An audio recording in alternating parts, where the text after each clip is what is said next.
Olá pessoal, bom dia, boa tarde, boa noite, aí depende aí do horário que você vai estar visualizando esse vídeo, né? Depende do horário que você vai estar assistindo a esse nosso conteúdo. Bom, eu estou assistindo um vídeo aqui que eu achei interessante aí que, apesar aí das promessas aí do novo presidente Donald Trump em realizar essa deportação em massa, mas eu tive observando que há muitos brasileiros, né, que estão apoiando ele, apoiaram. É claro que pouquíssimos brasileiros podem votar nos Estados Unidos, né? Estão aptos a votar, né? A verdade é que tem muitos brasileiros nos Estados Unidos, claro, porém aptos a votarem são poucos, né? São muito poucos. Eu não vou aqui arriscar falar uma quantidade que realmente eu não sei, mas só sei que são poucos, bem pouquíssimo mesmo, estão aptos a votarem. Mas vamos lá. É interessante que mesmo eles correndo risco, né, a família deles correndo risco aí de serem deportados, eles afirmam aí o apoio ao novo presidente. Claro, eu acredito também que eles devem ter assim a certeza ou a confiança de que essas deportações não serão feitas de uma forma aleatória, né? Eu acredito que será dado a todos eles, a todos esses imigrantes aí, a possibilidade de recorrerem, de entrarem com o processo ou continuarem com o processo de pedido de asilo em continuidade, né? Dar continuidade ali, respondendo aí às cortes, né, às audiências. Então, é claro que enquanto não for definido essa questão, eles não são considerados ilegais e nem podem ser deportados, né? Esse é meu entendimento. Acredito que também pensando dessa forma, eles apoiam e afirmam o seu apoio ao novo presidente, né? Eu achei interessante essa matéria e assistindo um vídeo aqui resolvi postar aqui para vocês. Acredito que muitos aí assistiram, né? Aquele que não assistiu aí a novidade, mas é interessante aí, sabendo aí que mesmo correndo esse risco, eles apoiam aí o novo presidente, né?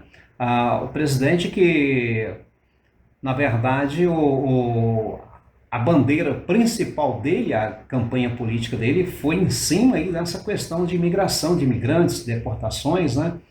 Ele praticamente, digamos assim, né, ele ganhou a eleição. Não sei se eu posso confirmar que foi somente aí por essa bandeira, né, que ele levou, né? Acredito que tenha outras também, mas esta foi de suma importância aí para a vitória dele. Beleza, pessoal?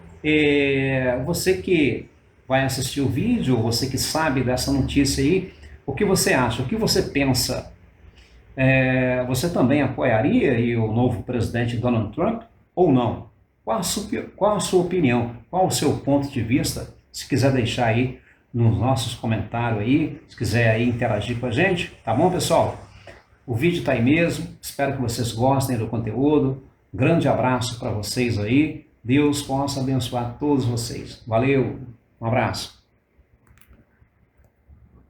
Quando pensam na Flórida, os brasileiros geralmente imaginam praias ou parques de diversão.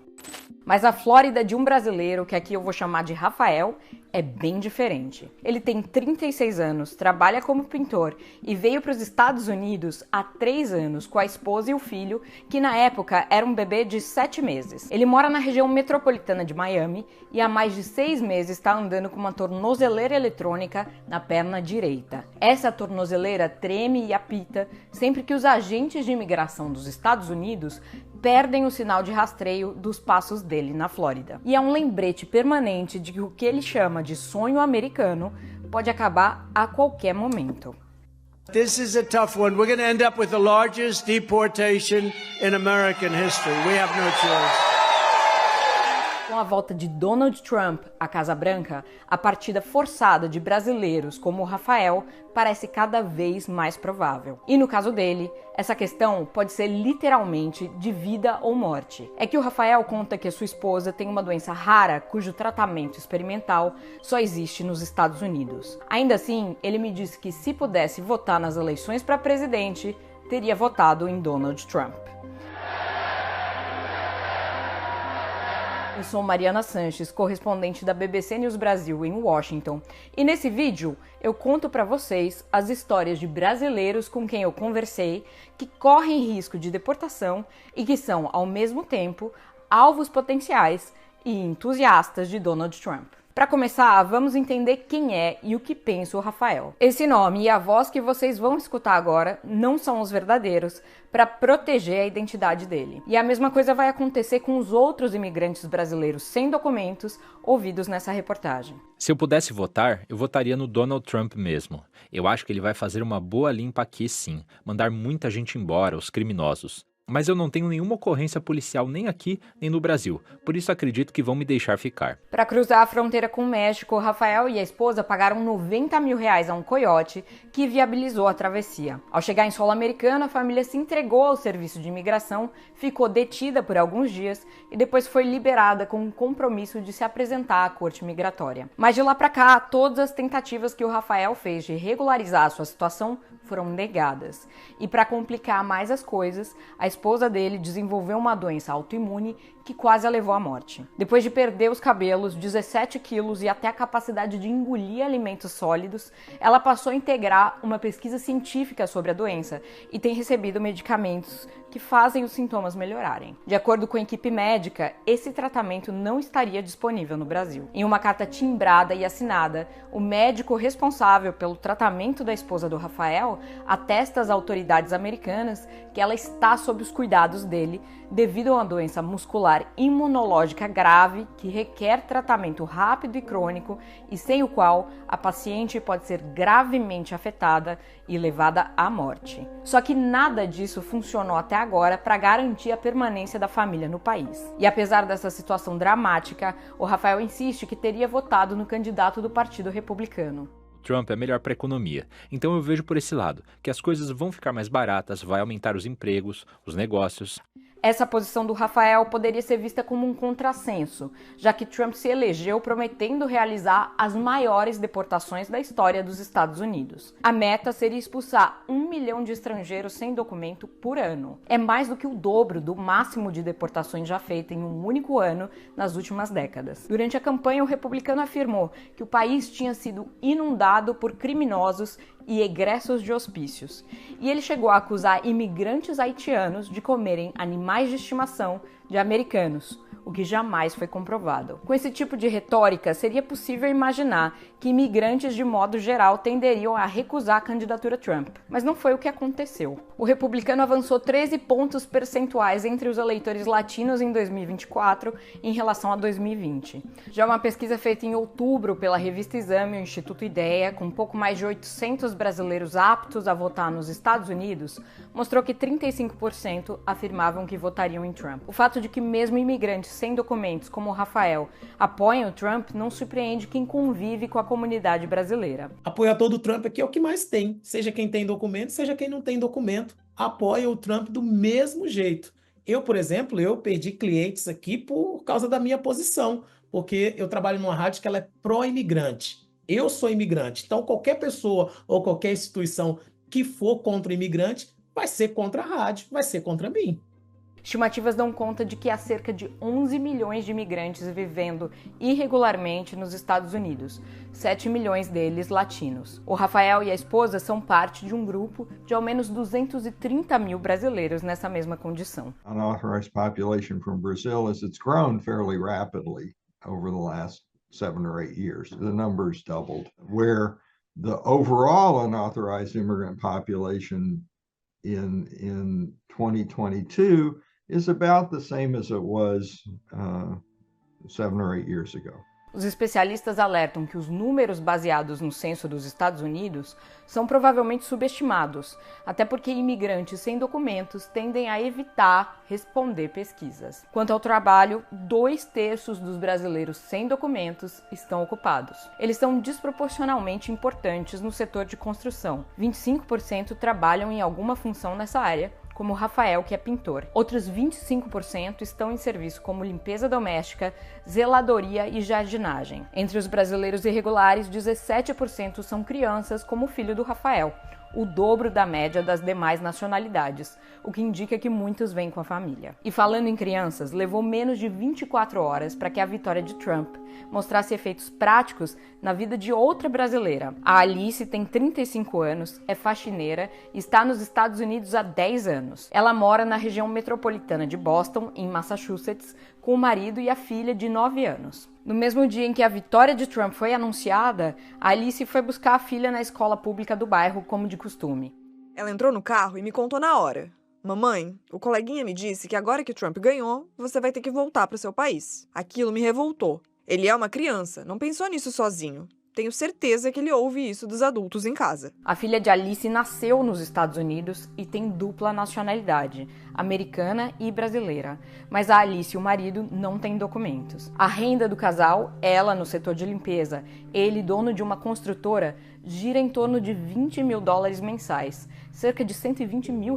E no caso da Alice, além da própria deportação, existe uma segunda ameaça. Ela tá grávida e vai ter a segunda filha em abril. E ela tem medo de que, até lá, o Trump consiga cumprir outra de suas promessas de campanha: mudar a lei para que os filhos de imigrantes irregulares parem de receber a cidadania americana ao nascer no território dos Estados Unidos. Eu tenho um pensamento mais à direita, mas não gosto desse homem nem na bala. Ele diz que a culpa de as coisas estarem caras, de não ter emprego, é do imigrante. E as pessoas acham que ele vai colocar a gasolina no preço de antes da pandemia. Colocam muito a religião na frente. Eles dizem que ele não vai conseguir mandar tanta gente embora. Estão pagando para ver. Em parte, a Alice acredita que a chave para entender o comportamento de amigos e parentes trumpistas está na religião. Há muitos evangélicos na comunidade brasileira que receberam com alegria a reversão da decisão da Suprema Corte dos Estados Unidos que garantia o aborto legal em todo o país. A mudança do entendimento de mais de 5 décadas só foi possível graças à supermaioria conservadora que Trump conseguiu instalar na mais alta corte judicial do país durante seu primeiro mandato. Eu também sou a favor de defender a vida do feto. Mas e a vida do migrante, do adulto, que está aqui lutando para sobreviver? Quem defende? O Rafael é evangélico e de fato é contra o aborto, mas para ele as questões econômicas também pesam. Segundo ele, todos os empresários brasileiros dizem que com Trump era melhor. E tem uma outra coisa: embora ele reforce que não deseja mal a ninguém, o Rafael se queixa que há imigrantes demais como ele no país. E segundo ele, isso estaria aumentando a competição por vagas como a dele, de pintor. Atualmente, o Rafael tem trabalhado apenas 3 dias por semana e ganha entre $180 e $200 por diária.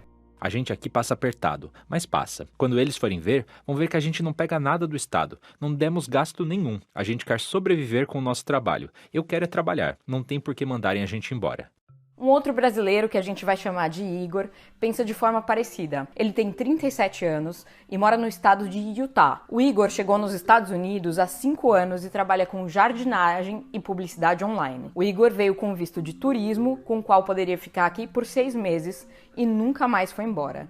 E ele também não acha que vai ser deportado. Em 5 anos aqui eu só tomei 2 multas de trânsito. A migração só vai atrás de quem faz coisa errada, não de gente que contribui para o país, que paga os impostos. Por que viriam atrás de mim? Não tô aqui para explorar, eu tô aqui para produzir. Agora tem gente que eu mesmo quero que deporte, esses imigrantes venezuelanos, gente do crime organizado. Eu sou contra o pessoal vir aqui bagunçar. Torço para que o Trump deporte mesmo, até porque eles mancham a nossa imagem. Quando a gente conversou, o Igor mencionou um caso que se tornou um dos carros-chefe da campanha republicana para associar migração e criminalidade. O assassinato chocante da americana Laken Riley, da Geórgia. Ela foi morta em fevereiro pelo venezuelano José Ibarra, um imigrante sem documentos que já tinha cometido outros crimes antes. Recentemente, Ibarra foi condenado à prisão perpétua. Escolhido como czar da fronteira de Trump, Thomas Homan afirmou que as prisões e deportações começarão por aqueles imigrantes sem documentos que têm histórico criminal e que depois seguirão para aqueles com ordem de deportação pendente. O problema, segundo os especialistas, é que esses são também os alvos que estão se escondendo, os mais difíceis de encontrar. O Trump sabe que deportação em massa não vai resolver o problema da fronteira, assim como o muro também não resolveu. Mas a deportação em massa é uma propaganda para criar a sensação de que ele tem controle sobre o assunto. Em suma, ele é uma espécie de um apelo midiático. O sociólogo brasileiro Gustavo Dias acredita que, no ímpeto de produzir números altos o quanto antes, há grandes chances de que a gestão Trump acabe afetando mesmo os imigrantes que o apoiaram. Consultado pela BBC News Brasil sobre a possível deportação em massa de brasileiros, o Itamaraty optou por não comentar. A reportagem apurou que até agora o governo brasileiro e o time do presidente eleito Donald Trump não conversaram sobre o assunto. A BBC procurou a assessoria de comunicação do Trump, que afirmou que não comentaria porque o governo ainda não tomou posse. Mas a reportagem apurou que os brasileiros não são considerados um grupo de particular interesse, nem um alvo preferencial da política de deportação trumpista. Ainda assim, seria cedo demais para descartar qualquer possibilidade. Apesar da preferência política, o Rafael reconhece que sente medo do que vai acontecer com o início do governo Trump. Tem noite que eu deito na cama, a tornozeleira pesando na perna, e é difícil conseguir dormir para poder ir trabalhar no dia seguinte. Mas não tem o que fazer. Agora é esperar e torcer para a gente poder ficar. É isso, pessoal. A BBC vai continuar acompanhando os movimentos do presidente eleito Donald Trump. Até a próxima. Tchau!